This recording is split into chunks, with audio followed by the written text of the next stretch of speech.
Hello YouTube friends out there. So I want to do another quick video really for a moment here. Hopefully it doesn't take long. But what I wanted to talk to you about today was over the past Memorial Day weekend for those in the United States who celebrate Memorial Day. Uh, I had a little adventure where I went up to Pennsylvania and visited a Bang Olufsen store. Actually, I visited two Bang Olufsen stores. One in Wayne, PA, on the Mainline store, and the second one was in Philadelphia, about 20 miles north of there, to the Walnut Street store. So I'm not gonna say it changed my life or anything, but it did change my room. Um, for those of you who don't know, if money cost was no object, Bang& Olufsen would be that speaker brand that I would upgrade to from my La Scalas and what I have in the room here with the Sonys and what have you, if money were no issue. I watched a video of Alicia Keys, for those of you who know Alicia Keys and her husband Swiss Beats, a tour of their house. And right there in their living room was a pair of Beolab 90s sitting, flanking the fireplace. Uh, Beautiful, perfect pair. And they talk, and these are two music icons, music lovers. And I'm like, that's a validation that they could buy anything they want, and they bought Beolab 90s for their living room, and it just really hyped my uh, desire that much more. So anyway, uh, to see, I've watched all the videos on YouTube, of course, but to listen to a pair of Beolab 90s in real life was like a thing for me. So we were going up to see David at the Sight and Sound in Lancaster. I'm like, I can't be this close and not drive another hour and actually get a chance to listen to these Bang& Olufsen speakers. So I did. Um, and, you know, it was good. I learned some things right away. First, this hobby of ours with speakers and home theater and music and whatnot is not necessarily a thing that your family cares about. So my wife and daughter went with me, and it would have been better if I let them do their own thing while I did this, because I would have had more time. I would have been able to enjoy it a little bit better. But besides the point, I think I just wanted her to see what I saw and listen to what I was listening to, and maybe hopefully get this experience of, oh, I get it now. But of course that didn't happen. What happened was, it just validated for her, the stupidity of this hobby that we all love for her. But at any rate, so the Bang& Olufsen's Beolab 90s were originally, when they first came out several years ago, an $80,000 pair of speakers. Well, that price has gone up with all the supply chain issues and what have you. That price now went from $80,000 to a pair up to $110,000 for a pair. So needless to say, I'll never be able to afford these unless I hit the lottery or something, or just sell my house and then decide just to have speakers in a tent, which of course is ridiculous and won't happen. But I wanted to hear them. I mean, listening on YouTube is great. I mean, I play my speakers on YouTube, but that doesn't tell you anything about what they really sound like in my room. But at any rate, I did go, and I spoke to the owner, who was Scott. I have his card somewhere. And I bugged him for quite a bit. I felt like I had went to Mecca and I was speaking to the king or something. But anyway, he's been in the business for like over 26 years. He owns that store. He also owns the store in Philadelphia. His son Carter was very helpful with me, and I got some video. Just want to make another video about that later. And hopefully the video that was recorded came out to be usable, because I was just all over the place.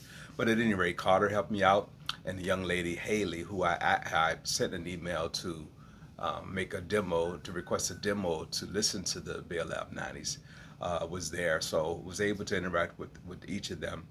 Carl was very nice, showed me around. It's not a huge store, but he showed me around the store. The problem was, in the mainline store, they did not have a pair of Beolab 90s in the store. They did have the 50s and the 28s and 19s, and I was able to listen to the 50s, which are huge as well. Not big as the 90s, but they come probably to, mid-core section here, and very nice. But in a small store, it's really hard to understand what these speakers really sounded in a good situation. But at any rate, so Scott wanted to know, well, what's your goal? What did you want to know? And I'm like, I really just wanted to hear the 90s in person. He says, unfortunately, I don't have a pair here in this store, but I do have a complete home theater setup in the Philadelphia store. You should go up there and listen to it in the mezzanine. So, and I did. I went to the Philadelphia store. I drove a little further, and there they had two Beolab 90s up front next to their flagship television that folds out, and and to the side for side channels he had a pair of 50s. So $110,000 pair as your left and right, the $20,000 television as your center basically, left and right 50 Beolab 50s, which are $50,000 a pair, and on the back wall he had a section of the shape speakers, which are wall mountable. They look like partially acoustics, partially art, partially great sound, and the shape on the rear wall were about 16,000 for the set. It's modular. It can go anywhere from two speakers, because you got an amp and a speaker, and all the way up to, I think he said, 44 actual modules that make up the speaker array. Now, those conceivably could be affordable. $16,000 for 8, I think it was. But hey, they sound really, really good. Found out that there's no source equipment with it. It's an integrated system with an amplifier and source that will communicate with any other Bang & Olufsen system. The televisions, the other speakers are all in an integrated system, so you don't need it's all amplified, so you don't need an amp, you don't need a source unit, you don't need, everything talks to each other, and it's pretty clean as long as you have all Bang & Olufsen systems, an integrated system in your room. So nice man in Philadelphia, Daryl, worked with me and was showing me the room, and so I was asking him, okay, this room right here, because he said this setup that I'm looking at in the Philadelphia store was a room that he did for someone's home. So I asked, okay, well, what does this setup as is cost if I wanted to do it?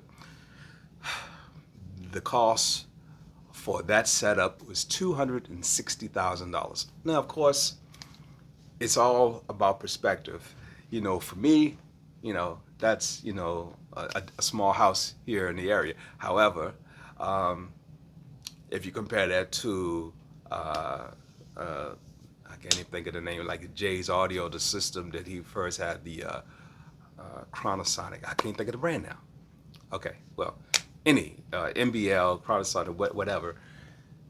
Speakers alone can be $250,000 for just a set of speakers. So it's all a matter of perspective. You can go up to $1 million, $2 million. I'm rambling. Now, after that visit, I learned a few things, and I came home and made changes. So that was the first thing. So I got myself a little notes. I'm gonna put my glasses on. I made myself a little notes to kind of remind myself what I did. So came back after this weekend, came in the room, and the first thing I did was I need to move my Lascalas from the back of the room up to the front. Back again. I moved them in the first place because I thought they would get in the way of the screen, and that it would interfere. So I was able to angle them and put them back in the corners far enough where it didn't interfere with the light from the projector or the screen. There was no shadowing, no images, so perfect there. So I did that to simulate the Beolab 90s being next or flanking the screen. Next thing I did was I moved my SVS Prime speakers from the rear surround back to the front heights. And I'm going to show you all this in just a moment. Back to the front heights. Now I had them there before. Again, it was in the way of the image, so I just angled them out a little bit and kind of and told them in, not in the way of the screen. They're in the perfect position. It works so much better. So going from a point 2 atmos to a point 4 atmos, great. I still want to do a point 6 at some point, but right now, big improvement, because initially I had them on the front wall, and it just seems like it was too much distance from there to here to the seating position. But moving them in and angled, they work very well right now. I'm really excited about that. Next thing I did, and of course he had no heights, and that's in his scenario in the store, but I've been wanting to do this for a while, and I figured since I'm making changes, let's make them all. Next thing I did was, so of course, if you see my videos, I bought my first Emotiva amplifier, 5-channel, an Alpha 5154, I think it is the model.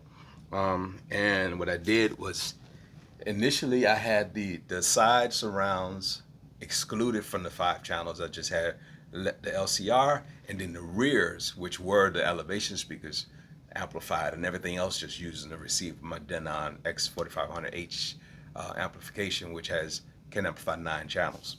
So just using whatever 4 of those. Oh, so that's one thing. But what I also did was the Sony, my 15-inch Sonys that were originally the left and the right. I moved them from there, just really shuffling everything around. Put the Scholars up front, and put the 15-inch as my side surrounds, kind of mimicking the Beolab 50s being the side surrounds in the store there. Still a very powerful big speaker placing in the side surrounds. Maybe overkill, but it works. I like the fact that on the Sonys, they're high, so the tweeter hits me right at ear level, which with the smaller Sonys, I kind of had to stack them up to do that. But now it's perfect, and it sounds really good. Okay, the third thing I did was, of course, since I had the 12-inch, I don't know, 12 or 10, but the smaller 12-inch driver Sonys, moved them from here all the way to the rear for rear surrounds. Now the elevations were angled on the side walls and towed in for rear surrounds, but of course these speakers won't fit on that rack on the wall. And I really kind of want the idea of having my rear surrounds directly behind me, so they're all the way back on the far wall where the Scholars used to be, and it works really well. It gives the room a lot more depth, a lot more air. It fills the room. It's not a portion of the room anymore. The entire room is now my home theater room, and it's really good. So rearranging all of the speakers. The next thing I did was I cleaned up my rat's nest of power cables and speaker cables behind my entertainment system over there.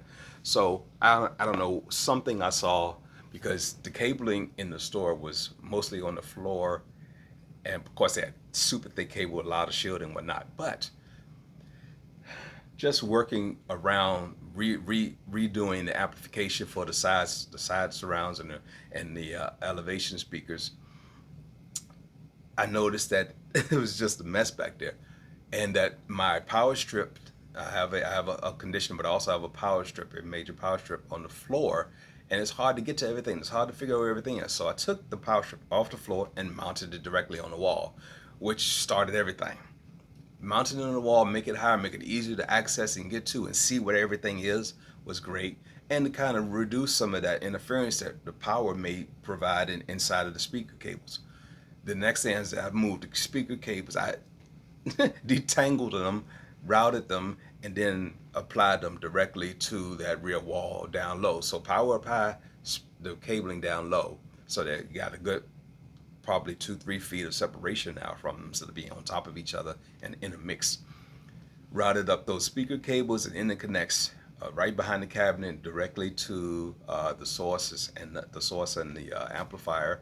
Everything's a lot more clean, and then I gave it about 2 feet of slack in the cable, so I could pull my entertainment center away from the wall, which is on sliders on the carpet, easily, and not have to worry about the speaker wires and everything tangling and getting mixed up or pulling apart or any of that.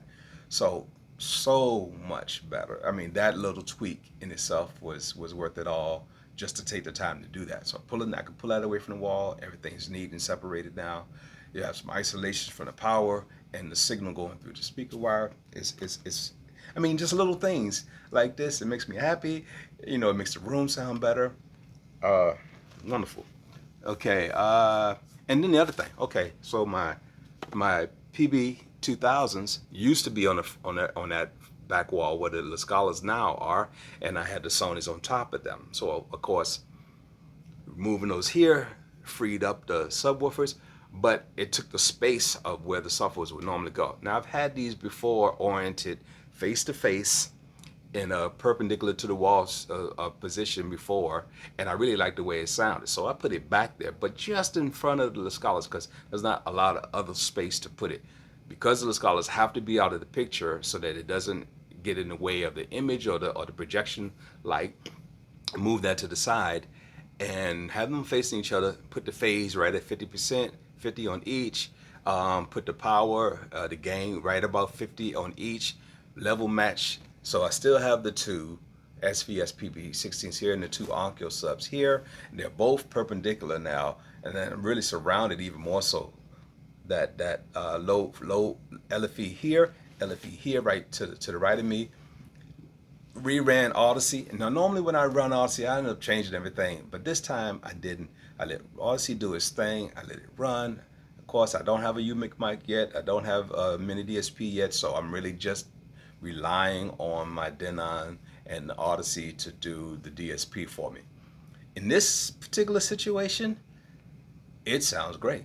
I didn't touch it. Only thing I did was I turned off dynamic volume, and that's it really. Everything else is as the system is designed to do it, and the bass is clean and tight. It's right where it needs to be. It's not too bloated. It's not hot because I tend to turn it up too much and then it just gets chuffing and all those other things. So left that alone. The subs are level matched. The gains at 50, the phases at 50, right in the middle there. That seems to work. And it sounds so. Of course, I went to see Top Gun this past weekend. My wife cried. But it was, my wife and daughter, we went, and it was a great movie. So now I'm like, I watched Top Gun before. Now I got to watch it again. So I did that just, yesterday and still looking at it again. And immediately I could hear the sound improvement because you go to Amazon Prime Video and they're playing it there on 4K UHD. So let me try this again. That I listened to a bunch of music on Tidal. Just such an improvement. Just these little things. I don't have to spend $260,000 on all brand new equipment. I just need to work with what I had. That's what I learned by going to the Bang Olufsen store. I have everything I need already. I don't need to spend another dollar. Just use what I have, tweak my room, reposition my speakers, run Odyssey, and now I have this nice 7.4, well, it's 7.1 with the sub, but I'd like to say them all. 7.4 and 0.4 with 4 subs and 4 high speakers, a 7 speaker bed layer, and the front 5 are now amplified with the external amplifier, so LCR and 2 surrounds. The Denon is now powering the 4 heights and the rear surrounds in the back. Easy peasy, it works beautiful. So it's a great thing, and I'm going to show you around the room, just kind of give you a quick look at what it did. But before that, I have on pre-order a Technics SL1200 MK7 LPA, they say, from Sweetwater, and of course it won't get here until October. So I'm watching videos and learning about that as well, and I'm excited. But that's my Father's Day present to myself. Father's Day / birthday, since my birthday's in October, so it's gonna be great. But I've been watching videos, and Andrew Robinson just did a video, and he spoke about the GA. I think the GAE, the 1200 GAE or the GR, I forget which exactly. But in his video, he said he dropped the needle on his favorite album of all time, and I realized I didn't know this album. and I didn't have this album, and I was like, you know what?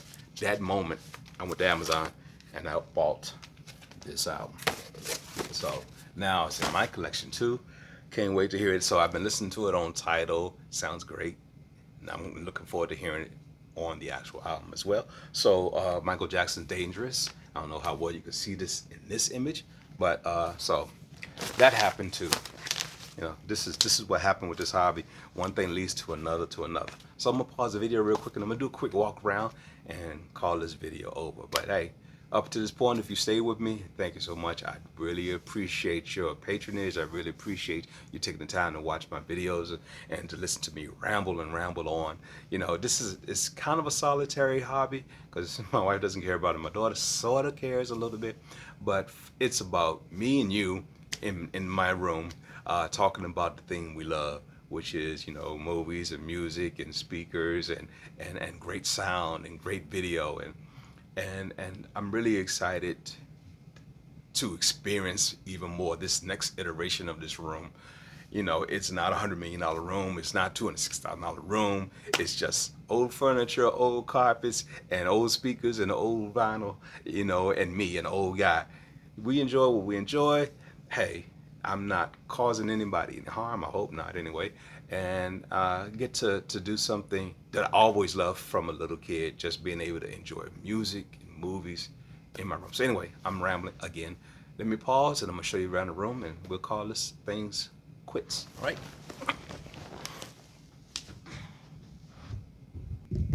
Okay, am I recording? Yes, I am. All right, so quick, let's kind of go around the room a little bit.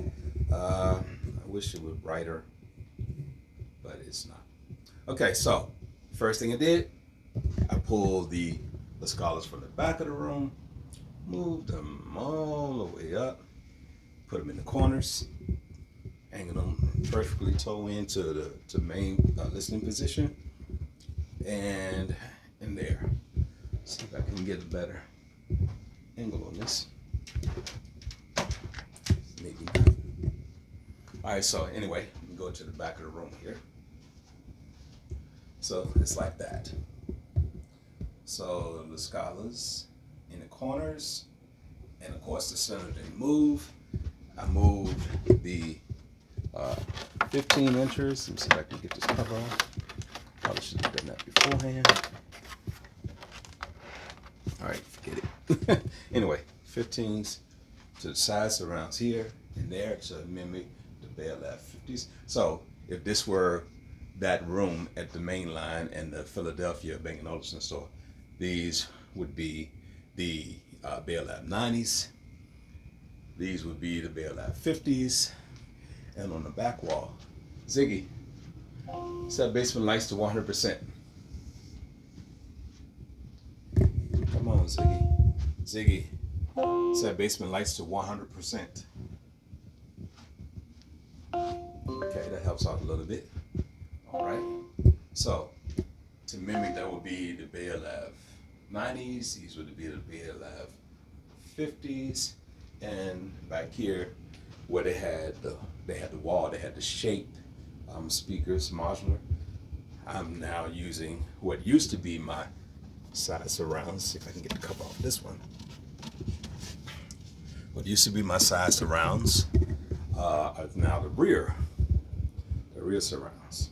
Okay, and then of course I'm all over the place again.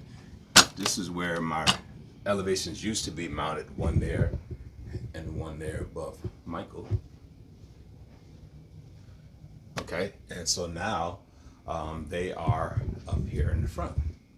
You can't see them black on black, which is kind of the point, but here is the elevation there, and the other one, the left here, you cannot see it in the dark.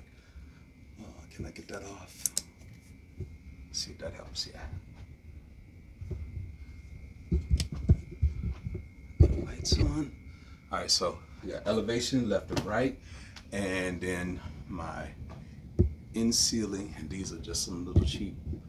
Can't see with the. I know, and I apologize for the shakiness of this camera, walking around like this, trying to get this stuff but you can't even see that. Oh, it's right there. All right, so so I have two in wall, one in ceiling, one here, and one there for the rear, or really top. They're really right over my seat, pointing right to the main listening position.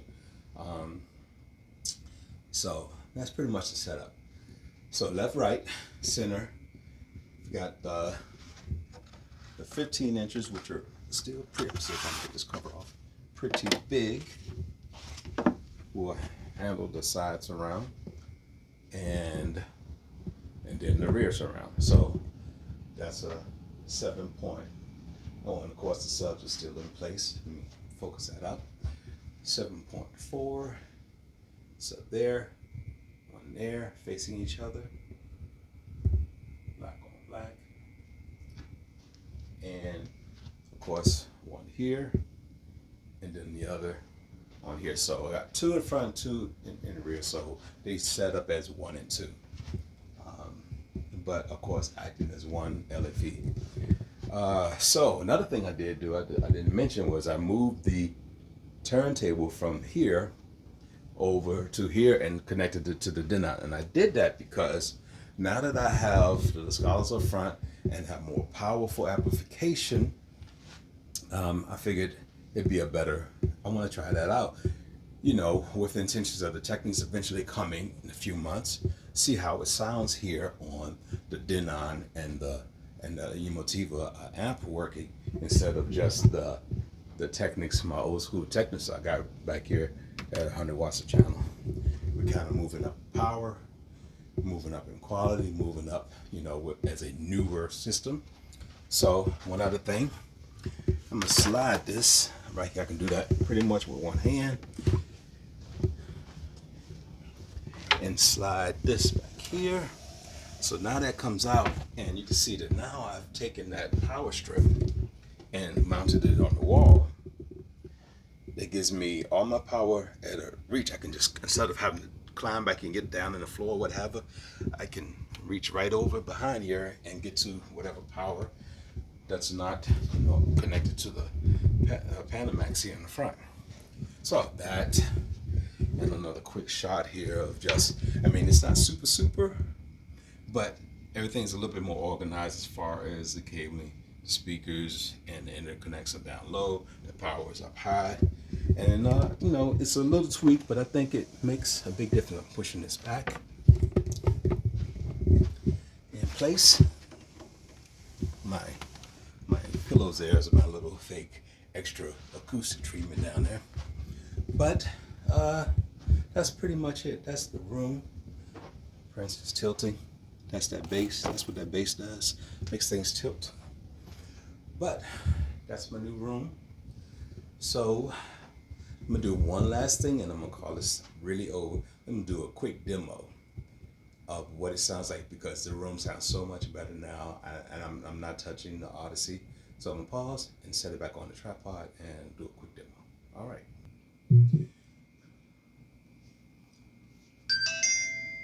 Okay, I just realized what I probably should have done in the first place was put my accent lights back in front of the scholars and make them a little bit easier to see, but it's in a dark corner, and that corner's supposed to be dark, of course. But anyway, quick demo.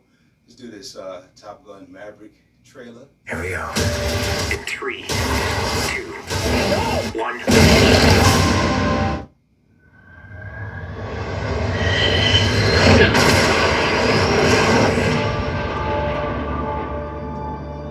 What do we have here? God, here I thought we were special. Fellas, this here's Bagman. Hangman. Whatever. What the hell kind of mission is this?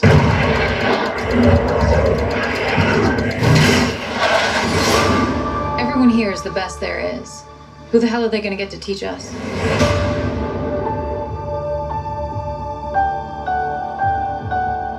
Captain Pete Maverick Mitchell. Let me be perfectly blunt. You are not my first choice. You are here at the request of Admiral Kazansky, a.k.a. Iceman. He seems to think that you have something left to offer the Navy. What that is, I can't imagine. With all due respect, sir, I'm not a teacher. Just want to manage expectations. Good morning, aviators.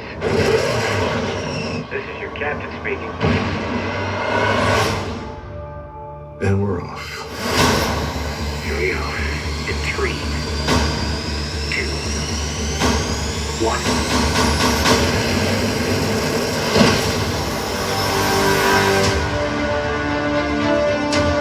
We're going into combat on a level no living pilot's ever seen. Not even him. You think up there you're dead? Believe me.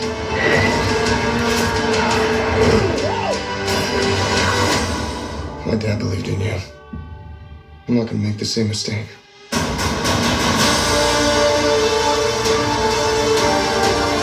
he's not coming back from this. Those are your pilots. Anything happens to them.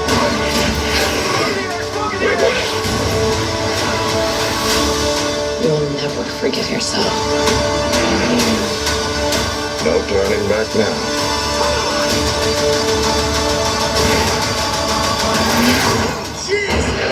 Having any fun yet?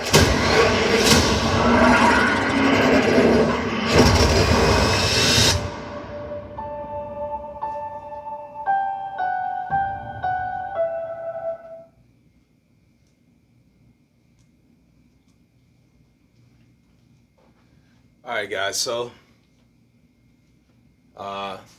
that's my spiel. This is what happened after going to Bang Olufsen store in Wayne, PA, in the Mainline store, and in the Philadelphia store on Walnut Street. So hey, thanks for watching. See you next time.